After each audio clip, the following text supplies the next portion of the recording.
Hey, what's up, everybody? It's me, JB Flintlock. I know you haven't heard from me in a while, but I wanted to get a video out and just kind of let you know what I've been up to. So, in my last video, I told you about the mill that I had and my lathe that was coming. So, I got my Tormach lathe and got all the bugs worked out of it, and I'm starting to make some parts now. So, I'm starting off easy with brass and making cleaning jags for muzzleloaders. Um, Today I'm set up, I'm running 50 caliber cleaning jags, and I'm going to show you the first operation.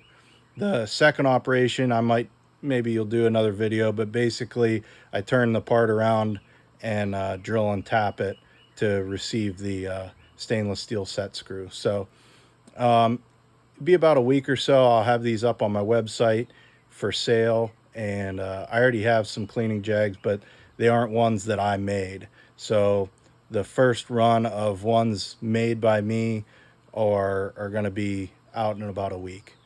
So let me put my headphones on and hit cycle start, and we'll get started.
All right, guys, there it is. Just a little over 2 minutes. Gets me a op1 of a 50 caliber cleaning jag. So look for them on my website in the coming weeks. Thanks.